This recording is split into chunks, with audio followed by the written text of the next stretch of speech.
بسم اللہ الرحمن الرحیم۔ السلام علیکم عزیز طلباء و طالبات، امید کرتا ہوں کہ آپ سب خیریت سے ہوں گے اور اللہ کے حفظ و امان میں ہوں گے۔ میں پروفیسر محمد شہزاد فیض آپ کی خدمت میں حاضر ہوں۔ آج ہم نے سال اول میں شامل دوسری نظم نعت کا مطالعہ کرنا ہے۔ اس لیکچر میں آپ کو شعر کا تعارف، اسلوب اور پہلے شعر کی تشریح اور اس کے حوالے بتائے جائیں گے، اور باقی اشعار انشاءاللہ ہم دوسرے لیکچرز میں پڑھیں گے۔ نعت کے شاعر ہیں ماہر القادری۔ ماہر القادری جن کا اصل نام منظور حسین تھا، اور ماہر جو ہے آپ تخلص استعمال کرتے تھے۔ آپ 1906 میں پیدا ہوئے، آپ کی وفات 1978 میں ہوئی۔ قیام پاکستان سے پہلے حیدرآباد، دکن، بمبئی اور دلی میں رہے، جبکہ بعد میں مستقل سکونت کراچی میں اختیار کی۔ آپ شاعر ہونے کے ساتھ ساتھ صحافی، محقق اور نقاد بھی تھے۔ آتے ہیں ماہر القادری کے اسلوب کی طرف، تو ماہر القادری ایک قادر الکلام شاعر تھے۔ قادر الکلام کا مطلب ہے کلام پر دسترس رکھنے والا، کلام پر قدرت رکھنے والا۔ انہوں نے نظموں کے ساتھ ساتھ غزلیں بھی لکھیں، لیکن ان کو شہرت نعتوں سے ملی۔ ان کا اسلوب سادہ ہے۔ 1978 میں مکہ مکرمہ میں ایک مشاعرے کے دوران حرکت قلب بند ہونے سے وفات پائی اور وہیں آسودہ خاک ہیں۔ عزیز طلباء، یہ بھی ایک سعادت کی بات ہے۔ اصل میں ماہر القادری شروع میں غزلیں بھی لکھتے تھے، آپ نے گیت بھی لکھے ہیں، لیکن کبھی ان پر ناز نہیں کیا، اور پھر ان کی زندگی میں ایک ایسا موڑ آیا کہ آپ نعتوں کی طرف بڑھے اور نعتیں لکھیں، اور ایک مشاعرے کے لیے آپ مکہ کے شہر میں موجود تھے۔ تو مشاعرے کے دوران ہی، نعتیہ مشاعرہ تھا، آپ کی حرکت قلب بند ہوئی، یعنی ہارٹ اٹیک ہوا، یا جسے ہم کہتے ہیں کہ دل کا دورہ پڑنے سے آپ نے وفات پائی اور وہیں پر آپ دفن ہیں۔ تو یہ بھی ایک سعادت کی بات ہے کہ نبی پاک صلی اللہ علیہ وآلہ وسلم کے شہر میں وہاں پر موت کا آنا اور وہیں پر مدفن نصیب ہو جائے، تو یہ بھی ایک سعادت اور خوش نصیبی سمجھی جاتی ہے۔ اس کے بعد ہم بلا تاخیر بڑھتے ہیں شعر کی طرف کہ تو مقصد تخلیق ہے، تو حاصل ایمان، جو تجھ سے گریزاں وہ خدا سے ہے گریزاں۔ مقصد تخلیق کا مطلب ہے پیدا ہونے کی وجہ، پیدا کیے جانے کا مقصد۔ حاصل ایمان یعنی ایمان کا نتیجہ۔ گریزاں کا مطلب ہے دور رہنے والا۔ شعر کا مفہوم یہ ہے کہ اے پیغمبر اسلام خاتم النبیین صلی اللہ علیہ وآلہ وسلم، اس کائنات کے پیدا کیے جانے کا مقصد آپ ہیں، آپ کی وجہ سے یہ کائنات پیدا کی گئی، اور آپ ہی ایمان کا لازمی جز ہیں، اور جو آپ سے دور ہے تو پھر سمجھ لیں کہ وہ خدا سے بھی دور ہے۔ تو چند اہم نکات کی مدد سے ہم اس شعر کی تشریح کریں گے۔ سب سے پہلے فنی لحاظ سے اگر دیکھا جائے تو اس کے اندر ہمیں صنعت تکرار دکھائی دے رہی ہے۔ صنعت تکرار ایسی صنعت کو کہتے ہیں کہ جب کوئی لفظ دو بار یا بار بار استعمال ہو تو اسے ہم کہتے ہیں صنعت تکرار۔ لیکن یاد رکھیں کہ دو بار استعمال ہونے والا لفظ اپنے ایک ہی معنی دے تو وہ صنعت تکرار ہوتی ہے، اور بالفرض اگر کوئی لفظ دو بار استعمال ہو لیکن دونوں بار اس کے معنی بدل جائیں تو پھر وہ صنعت تکرار نہیں بلکہ صنعت تجنیس کہلاتی ہے۔ لیکن اس شعر کے اندر جو 2 بار استعمال ہوا ہے وہ کون سا لفظ ہے؟ دیکھیے، تو مقصد تخلیق ہے، تو حاصل ایمان۔ اب اس میں تو اور تو 2 بار استعمال ہوا ہے۔ جو تجھ سے گریزاں وہ خدا سے ہے گریزاں، گریزاں اور گریزاں بھی 2 بار استعمال ہوا ہے، تو اسے ہم کہتے ہیں صنعت تکرار۔ یقیناً تکرار کی وجہ سے شعر کے اندر خوبصورتی پیدا ہوتی ہے۔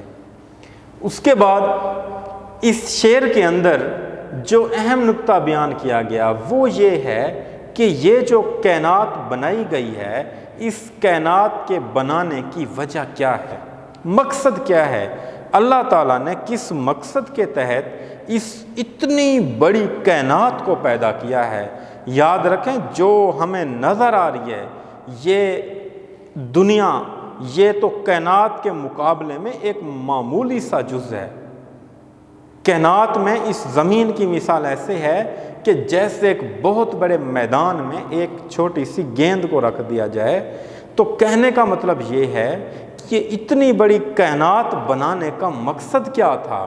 تو اس شعر میں مہر القادری نے ہمیں یہ بات بتائی ہے کہ اس کائنات کو بنانے کی جو وجہ ہے وہ نبی پاک صلی اللہ علیہ وآلہ وسلم کا پیدا ہونا ہے۔ اور یہ بات ہمیں ثابت ہوتی ہے، اللہ تعالیٰ جب قرآن پاک میں فرماتے ہیں، جس کا مفہوم یہ ہے کہ اگر آپ نہ ہوتے تو میں افلاک کو پیدا نہ کرتا۔ اور اس کے علاوہ بھی مختلف جگہ پر اللہ تعالیٰ نے یہ بیان کیا ہے کہ اگر میں نے نبی پاک صلی اللہ علیہ وآلہ وسلم کی ذات کو پیدا نہ کرنا ہوتا تو میں یہ کائنات نہ بناتا، یہ دنیا نہ بناتا، اور اس طرح جو ہے یہ کائنات کا سلسلہ جاری نہ کرتا۔ تو اس سے ظاہر ہوتا ہے کہ یہ جتنی بڑی کائنات اور ہمیں یہ نظام دکھائی دے رہا ہے، اس سب کے بنانے کے پیچھے ایک وجہ ہے، اور وہ کیا ہے کہ اللہ تعالیٰ نے نبی پاک صلی اللہ علیہ وآلہ وسلم کو دنیا کے اندر بھیجنا تھا، اور آپ صلی اللہ علیہ وآلہ وسلم کے استقبال کے لیے یہ کائنات بنائی گئی ہے۔ اس کے بعد دوسرا نکتہ یہ ہے کہ نبی پاک صلی اللہ علیہ وآلہ وسلم ایمان کا لازمی جزو ہیں، یعنی کہ تو مقصد تخلیق ہے، تو حاصل ایمان۔ حاصل ایمان کا مطلب ہے ایمان کا نتیجہ، ایمان کا نچوڑ کیا ہے۔ تو یاد رکھیں کہ ایمان کا لازمی جز ہے نبی پاک صلی اللہ علیہ وآلہ وسلم پر ایمان لانا، کیونکہ آپ کلمہ پر غور کیجئے، صرف لا الہ پڑھنے سے کوئی بھی شخص دائرہ اسلام میں داخل نہیں ہو سکتا جب تک کہ وہ لا الہ الا اللہ محمد الرسول اللہ نہ پڑھ لے۔ یعنی کہنے کا مطلب یہ ہے کہ اللہ پر ایمان لانا اور اس کے نبی پر ایمان لانا دائرہ اسلام میں داخل ہونے کا لازمی جز ہے۔ اگر کوئی شخص یہ کہتا ہے کہ میں اللہ تعالیٰ کو تو مانتا ہوں لیکن میں آخری نبی حضرت محمد صلی اللہ علیہ وآلہ وسلم کی ذات پر ایمان نہیں لاتا، تو یاد رکھیں کہ اس کا مذہب کچھ اور تو ہو سکتا ہے، بھلے وہ کسی بھی مذہب سے تعلق رکھتا ہو، لیکن وہ خود کو مسلمان نہیں کہلائے گا اور نہ ہی اس کو مسلمان سمجھا جائے گا، کیونکہ مسلمانیت کے لیے جو شرط ہے وہ یہ ہے کہ اللہ پر ایمان اور اس کے نبی حضرت محمد صلی اللہ علیہ وآلہ وسلم پر ایمان لانا بنیادی شرط ہے۔ اس کے علاوہ مطلب آسمانی کتابوں پر ایمان، 1,24,000 پیغمبروں پر ایمان، لیکن بنیادی شرط کیا ہے کہ اللہ اور اس کے رسول پر ایمان لانا۔ شعر دیکھیے کہ کامل نہیں کسی کا بھی ایمان تیرے بغیر، ہے رحمت خدا بھی گریزاں تیرے بغیر۔ یعنی جب تک نبی پاک صلی اللہ علیہ وآلہ وسلم کی ذات پر ایمان نہ لایا جائے، آپ کو آخری نبی تسلیم نہ کیا جائے، تب تک کوئی بھی شخص مسلمان نہیں کہلاتا۔ اور اگر کوئی مسلمان نبی پاک صلی اللہ علیہ وآلہ وسلم کی ختم نبوت پر ایمان نہیں رکھتا تو وہ بھی دائرہ اسلام سے خارج ہے۔